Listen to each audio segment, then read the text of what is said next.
15 August 1947 is not an ordinary date. उसी दिन India आज़ाद हुआ, इंडिया को इंडिपेंडेंस मिला। लेकिन हमारी आज़ादी से एक दिन पहले एक नई प्रॉब्लम पैदा हुई। उस प्रॉब्लम का नाम है पाकिस्तान। 14 अगस्त 1947 a new nation was created, that nation is Pakistan. Since it's birth, चाहे 47 के रिलीजियस राइट्स हो, 48 का वॉर हो, या उसके बाद के सीरीज़ ऑफ वॉर्स हो, या सबसे रिसेंट पहलगाम वैशाली घाटी में 26 सिविलियंस को मारने का परपिचुअल टेरर अटैक हो, इन सारे इवेंट्स के पीछे एक नेशन एग्जिस्ट करता है, which is bulwark of global terrorism. पूरे अंतर्राष्ट्रीय टेररिज्म का ध्वजवाहक एक देश, उसका नाम है Pakistan. In series of these videos will come to know why this nation Pakistan is as it is. Pakistan की कहानी अपने बच्चों को जो है आपने जरूर सुनानी है, ताकि वो पाकिस्तान की कहानी ना भूलें। Well, our forefathers they thought that we are different from the Hindus in every possible aspect of life. Our religion is different, our customs are different, our traditions are different, our thoughts are different, our ambitions are different. That was the foundation of the two-nation theory that was laid there. That we are two nations, we are not one nation. So the story for formation of Pakistan begins in 1857. बिल्कुल 1857 में जब first war of independence हुआ, जब पहली क्रांति हुई, जिसमें मंगल पांडे और बाकी लोगों ने बढ़ चढ़ के हिस्सा लिया। 1857 के बाद अंग्रेज़ों को ये बात समझ में आ गया कि united Indians will knock the door steps of the British empire and will kick them out of this subcontinent. इसलिए they started pitting Hindus against Muslims and Muslims against Hindus. तो 1857 के बाद मॉडर्न एजुकेशन सिस्टम, जो मकाले का education system था, वो बढ़ चढ़ के लागू किया गया। अब मकाले का एजुकेशन सिस्टम का एंड गोल क्या है? To create Indians who are just Indians in their skin and texture, लेकिन दिमाग से, जहन से वो सब सिर्फ अंग्रेज़ हो, जो अपने फेलो इंडियंस को ही नीच निगाह से देखेंगे, उनको अलग तरीके से देखेंगे। और वो लोग आगे चल के interpreter of the British empire बने, वो लोग परपिचुएटर्स ऑफ ब्रिटिश एम्पायर बने, जो ब्रिटिश एम्पायर की वैल्यूज़ को आम जनता में फैलाएं, उनके अच्छे कामों के बारे में लोगों को बताएं। जब मॉडर्न एजुकेशन सिस्टम इंडिया में आया और 1857 के बाद जब ब्रिटिशर्स ने इस एजुकेशन सिस्टम को बढ़ चढ़ के प्रमोट किया, तो बहुत सारे लोग स्कूल्स, कॉलेज, यूनिवर्सिटीज़ में पढ़ने गए। पर इस पूरे मूवमेंट के दौरान, पूरे एजुकेशन के मूवमेंट के दौरान मुस्लिम कम्युनिटी इस पूरे एजुकेशन से अलूफ है। इस अलूफनेस का जो परिणाम है वो ये रहा कि by the end of 1870s, 1880s के दौर में 20-25 साल के बाद जब इस देश में कुल 1400 के आसपास ग्रेजुएट्स थे, तो मुस्लिम कम्युनिटी से सिर्फ 30 ग्रेजुएट्स थे। जब कुछ 350 के आसपास मास्टर्स किए लोग थे, MA किए लोग थे, उसमें मुस्लिम कम्युनिटी के सिर्फ 5 लोग थे। तो जाहिर सी बात है, जो अंग्रेज़ों ने जॉब्स ऑफर की, जो सरकारी नौकरियाँ ऑफर की, उसमें मुस्लिम्स का रिप्रेजेंटेशन बहुत ड्रास्टिकली घट गया। 1871 में इस चीज़ का पता लगाने के लिए कि क्यों इतना मुस्लिम डिसकंटेंट है ब्रिटिश एम्पायर को लेकर के, एक कमीशन बना, उसका नाम है हंटर कमीशन। उसने अपनी रिपोर्ट में बताया, अच्छा ये कमीशन किस प्रिटेक्स्ट पे बना था? ये कमीशन ये जानने के लिए बना था कि क्या ऐसी कोई रिलीजियस वजह है जिससे मुस्लिम्स ब्रिटिशर्स का विरोध करते हैं। और इस कमीशन की फाइंडिंग ये थी, कोई रिलीजियस वजह नहीं है, नौकरी नहीं मिल रही है उन लोगों को, करने को काम नहीं है, और उनके फेलो हिंदू कॉमरेड्स वो लोग पढ़ लिख गए हैं, अब उसको ब्रिटिश गवर्नमेंट सरकारी नौकरी दे रही है। इस बैकड्रॉप में सर सैयद अहमद खान ने मॉडर्न एजुकेशन को प्रमोट किया। उन्होंने Anglo Mohammedan Anglo oriental college खोला। बाद में यही कॉलेज चल करके 1875 में अलीगढ़ मुस्लिम यूनिवर्सिटी के नाम से जाना गया। अलीगढ़ मुस्लिम यूनिवर्सिटी के माध्यम से सर सैयद अहमद खान ने modern education system, British led education system को काफ़ी प्रोपगेट किया। मुस्लिम यूथ को पॉलिटिक्स और ख़ास तौर से पॉलिटिकल पार्टीज़ से दूर रहने की हिदायत दी। आगे चल करके 1885 में इंडियन नेशनल कांग्रेस का जन्म होता है। जब इंडियन नेशनल कांग्रेस का जन्म हुआ तो ब्रिटिशर्स की पूरी मंशा थी कि इसको एक हिंदू पार्टी की तरह मार्केट करें, हिंदू पार्टी का दर्जा दे करके रखें। पर over the period of time subsequently Muslims started to join Indian National Congress, educated Muslims started to join Indian National Congress, और इस तरीके से जो एक डिवीज़न, जो एक pitting Hindus against Muslims, pitting Muslims against Hindus का जो नैरेटिव था वो फेल होता दिख रहा था। इस कंटेक्स्ट में सर सैयद अहमद खान ने भी बहुत अपील की नौजवानों से कि कांग्रेस को ज्वाइन ना करें, पॉलिटिकल मूवमेंट से दूर रहें। But this all thing was fruitful, this all thing became fruitless. तभी सर सैयद अहमद खान ने एक थ्योरी दी जो आगे चल के टू नेशन थ्योरी का बेस बनती है कि Hindus and Muslims are two separate communities, their belief systems are different, they are different, totally different cultures and hence they can not coexist together. अब कुछ डेट्स और कुछ फैक्ट्स जिससे एक क्रिस्प आइडिया लगता है कि पाकिस्तान के बनने में कौन कौन सी डेट्स का बहुत इंपॉर्टेंट रोल है। अब एक डेट तो हमने देखी कि 1885 में कांग्रेस बना, इंडियन नेशनल कांग्रेस का जन्म हुआ। इंडियन नेशनल कांग्रेस का जन्म होते ही जो सबसे पहली चीज़ हुई वो ये हुआ कि Muslim youth they started to join this party, they started to engage actively in political movements. इस कंटेक्स्ट में अगस्त 1906 में लॉर्ड मिंटो जो वाइसरॉय थे इंडिया के और लॉर्ड मॉर्लिक जो सेक्रेटरी ऑफ स्टेट थे इंडिया के, उन्होंने 14 लाख का एक ग्रांट दिया आगा खान और उसकी ऑर्गेनाइजेशन। आगा खान एक नवाब हुआ करता था ईस्ट पाकिस्तान यानी प्रेजेंट डे बांग्लादेश के क्षेत्र में। आगा खान को एक ग्रांट दिया और उस ग्रांट के लिए जो डिटेलिंग की उसने, उसमें लिखा था grant for special political purpose. तो अगस्त में 14 लाख का ग्रांट मिलता है आगा खान को और दिसंबर 1906 में आगा खान एक नया पॉलिटिकल ऑर्गेनाइजेशन बनाता है जिसका नाम है ऑल इंडिया मुस्लिम लीग। अब ऑल इंडिया मुस्लिम लीग की जो सबसे पहली डिमांड थी, जो शिमला डिक्लेरेशन में आगा खान ने पहले भी लॉर्ड मॉर्ले और मिंटो से बोल रखा था, वो था separate electorate for Muslims. Separate electorate for Muslims यानी जो मुस्लिम कॉन्स्टिट्यूएंसीज हैं, जो ऐसी कॉन्स्टिट्यूएंसीज हैं जहाँ मुस्लिम्स मेजॉरिटी में है, या इन जनरल भी अगर कोई मुस्लिम कैंडिडेट किसी सीट से कंटेस्ट कर रहा है तो उसको सिर्फ और सिर्फ मुस्लिम्स ही वोट कर पाएंगे। 1909 में मॉर्ले मिंटो रिफॉर्म हुआ और मुस्लिम कम्युनिटी को सेपरेट इलेक्टोरेट दे दिया गया। 1916 एक और इम्पॉर्टेंट डेट, 1916 में लखनऊ पैक्ट हुआ। तो कांग्रेस में दो फैक्शंस बन चुके हैं, ठीक है, एक मॉडरेट फैक्शन था, एक एक्सट्रीमिस्ट फैक्शन था। इन दो फैक्शंस में अक्सर झगड़ा होता रहता था, प्रो चेंजर्स नो चेंजर्स का डिबेट था। 1916 में एक लखनऊ पैक्ट हुआ जिसमें pro changers no changers moderates extremist सब एक साथ आए। मुस्लिम लीग ने भी लखनऊ पैक्ट को सपोर्ट किया और लखनऊ पैक्ट में कांग्रेस ने सेपरेट इलेक्टोरेट जो 1909 मॉर्ले मिंटो रिफॉर्म से मिला हुआ था मुस्लिम्स को, इसको रेक्टिफाई किया, इसको एक्सेप्ट किया and this prove to be a very big blunder. Initially जो चीज़ लग रही थी कि एकदम हार्मलेस है, आने वाले टाइम में यही चीज़ फ्रैंकस्टीन मॉन्स्टर की तरह हमारे सामने आती है।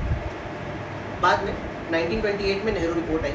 नेहरू रिपोर्ट में बेसिकली इंडियन गवर्नमेंट मतलब इंडियन प्रोटेस्टर्स, खासतौर से इंडियन नेशनल कांग्रेस, ये मान करके कि Indian National Congress is voice of the Indian people, एक स्पेशल लिस्ट ऑफ डिमांड्स दे रही थी, एक कॉन्स्टिट्यूशन का रॉ फ्रेमवर्क दे रही थी British government under the leadership of Motilal Nehru. इसलिए इसको नेहरू रिपोर्ट बोलते हैं। तो 1928 में नेहरू रिपोर्ट में इंडियंस ने अपनी डिमांड्स ब्रिटिश गवर्नमेंट को बताई। इस नेहरू रिपोर्ट में बहुत सारी डिमांड्स जो मुस्लिम लीग की थी वो इंक्लूड नहीं की गई, जिसमें से सबसे पहली डिमांड जो सबसे मोस्ट इंपॉर्टेंट डिमांड थी उनकी वो ये था कि रेटिफिकेशन या रिकॉग्निशन ऑफ सेपरेट इलेक्टोरेट्स। अब ये रेटिफिकेशन या रिकॉग्निशन ऑफ सेपरेट इलेक्टोरेट्स वाली जो बात है ये नेहरू रिपोर्ट ने एक्सेप्ट नहीं की। सिंस नेहरू रिपोर्ट ने बात एक्सेप्ट नहीं की, यहीं से मुस्लिम लीग और इंडियन नेशनल कांग्रेस के बीच डिफरेंसेस चालू हो गए। 1929 में जिन्ना ने अपना एक 14 पॉइंट प्रोग्राम निकाला जिसे कांग्रेस ने पूरे तरीके से रिजेक्ट किया। कांग्रेस ने बोला कि भाई जॉइंट इलेक्टोरेट दे देंगे, जो मुस्लिम मेजॉरिटी एरियाज़ हैं वहाँ हम मुस्लिम्स को रिजर्वेशन दे देंगे, लेकिन सेपरेट इलेक्टोरेट्स की डिमांड ना वो पूरे तरीके से देश को तोड़ने वाली डिमांड है। 1929 में जिन्ना का 14 पॉइंट प्रोग्राम लॉन्च हुआ, कांग्रेस ने रिजेक्ट किया और यहीं से कांग्रेस और मुस्लिम लीग के रास्ते अलग हुए। अब 1930 से 1934 के बीच दो लोगों का नाम हमको याद रखना है, एक अलामा इकबाल और एक रहमत अली। इन दोनों ने मिल करके जो पाकिस्तान की फ़िलॉसफी है ना वो दी, वो प्रोपोगेट। ऐसा मानते हैं कि रहमत अली ही वो पहला इंसान है जिसने सबसे पहली बार मुस्लिम लीग के अम्ब्रेला के नीचे पाकिस्तान जो टर्म है वो पॉइंट किया। तो पाकिस्तान टर्म इस पॉइंट में रहमत अली और अलामा इकबाल ने तो बाद में इसकी फ़िलॉसफी दी, पाकिस्तान एज अ नेशन की फ़िलॉसफी दी। By the way Allama Iqbal अपने लाइफ के लेटर ईयर्स में लंदन की सड़कों पर भीख मांगते हुए मर गए। खैर, इसके बाद एक और इम्पॉर्टेंट डेट जो हमें याद रखनी है वो है 1937। तो गवर्नमेंट ऑफ इंडिया एक्ट आया 1935 में, जिसके तहत पहली बार इंडिया में एक बड़ी फ्रेंचाइज बड़े पॉपुलेशन के साथ, बड़े पॉपुलेशन के वोटिंग राइट्स के साथ इलेक्शन हुआ। 1937 में जब इलेक्शन हुआ तो कांग्रेस उन सारे एरियाज़ में थम्पिंग मेजॉरिटी से जीती जिन एरियाज़ को मुस्लिम लीग अलग मुस्लिम एरियाज़ बनाने की मांग कर रहा था, जिन एरियाज़ को वो लोग आने वाले समय में पाकिस्तान के प्रोस्पेक्ट की तरीके से देख रहे थे। इस कंटेक्स्ट में जब कांग्रेस 1937 में जीत गई तो मुस्लिम लीग का जो लेजिटिमेसी थी, मुस्लिम लीग की जो अपील थी वो फीकी पड़ गई, वो कमज़ोर हो गई। लेकिन patience, if you have patience then your time will come, ये जिन्ना ने दिखा दिया। 1939 में सेकेंड वर्ल्ड वॉर शुरू हुआ। जैसे ही सेकेंड वर्ल्ड वॉर शुरू हुआ, Britishers declared that India is joining second world war on behalf of their side. इस बात से कांग्रेस बहुत नाराज़ हुई कि भाई देश हमारा, तुमने हमसे पूछा नहीं, यहाँ के लोगों से पूछा नहीं और इंडिया को सेकेंड वर्ल्ड वॉर का पार्टी बना दिया, वो भी अपनी तरफ से। Why should we fight your war? इस चीज़ को प्रोटेस्ट करने के लिए कांग्रेस ने और उसके सारे मेंबर्स ने लेजिस्लेटिव असेंबली से रिजाइन कर दिया and this created a huge political vacuum in the main stream politics. इसको कर्टेल करने के लिए गवर्नमेंट ने, British government of that time ने, वॉर के दौरान किसी भी तरीके का कोई पॉलिटिकल मूवमेंट ना शुरू हो जाए इंडिया में, सारे कांग्रेस के लीडर्स को पकड़ के जेल में डाल दिया। अब बाहर बचे कौन? मुस्लिम लीग के नेता। मुस्लिम लीग के लीडर्स पूरे ड्यूरेशन में खूब कन्वासिंग की, खूब लोगों के बीच रहे, खूब अपने पार्टी को पॉपुलराइज किया और इसका रिजल्ट ये हुआ कि 1945 में जब इलेक्शन हुआ Muslim League got a huge political success. इस कंटेक्स्ट में मुस्लिम लीग की जो पाकिस्तान की डिमांड है वो और ज़्यादा प्रगाढ़ हुई। 1946 में जब कैबिनेट मिशन प्लान आया, कैबिनेट मिशन प्लान ने एक वीक सेंट्रल गवर्नमेंट के साथ एक decentralised group A, group B, group C type के 3 पार्ट में स्टेट्स को डिफाइन करके एक यूनाइटेड इंडिया का प्लान प्रपोज किया। Muslim League, Jinnah and everybody on the side who favoured Pakistan were of the favour की यूनाइटेड इंडिया रहेगा और कैबिनेट मिशन प्लान को हम अप्रूव करेंगे, जिसमें प्रोविंसेस जो स्टेट गवर्नमेंट्स हैं वो स्ट्रांग रहेंगी और सेंटर वीक रहेगा। But Indian National Congress was against this proposal. A weak centre was a sure short road for balkanisation. अगर सेंट्रल गवर्नमेंट वीक रहती तो इनएविटेबल था आने वाले टाइम में न सिर्फ एक बल्कि कई पाकिस्तान बन जाए।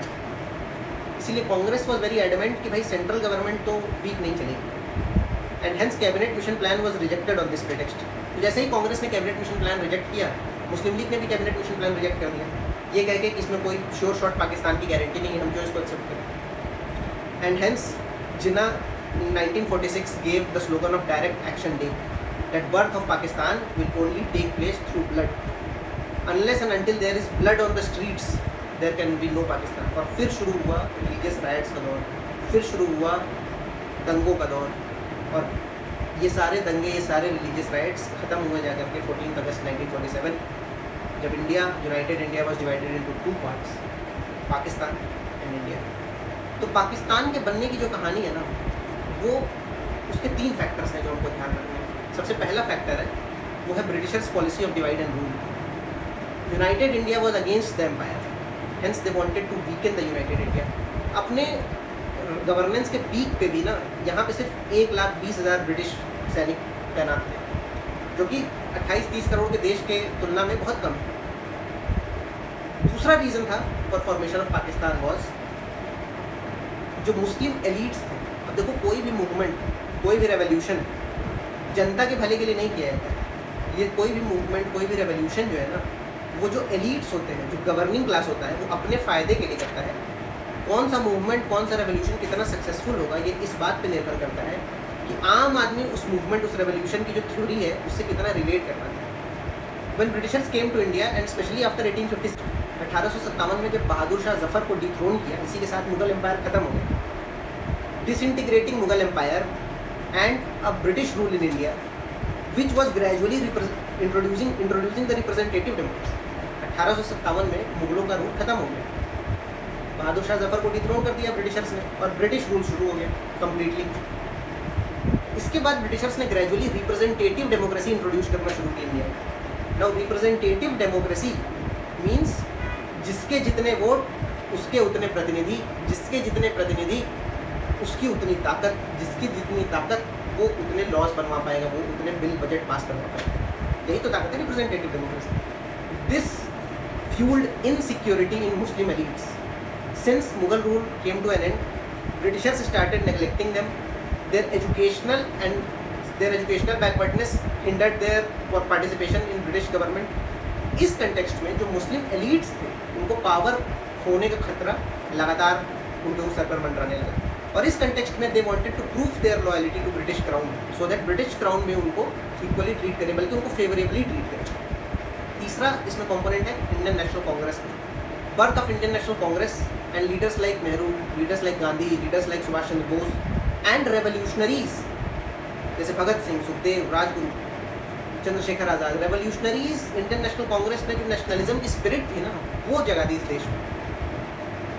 इस कंटेक्स्ट में ब्रिटिशर्स ने इन तीनों पावर्स को सबड्यू करने के लिए मुस्लिम लीग को यूज़ किया, इंडियन नेशनल कांग्रेस के एक्टिविटीज़ को कम्युनल कलर दिया और खुद की पॉलिसीज़ को डिवाइड एंड रूल के तरीके से यूज़ करके पाकिस्तान एक नेशन को क्रिएट किया। More of the story next.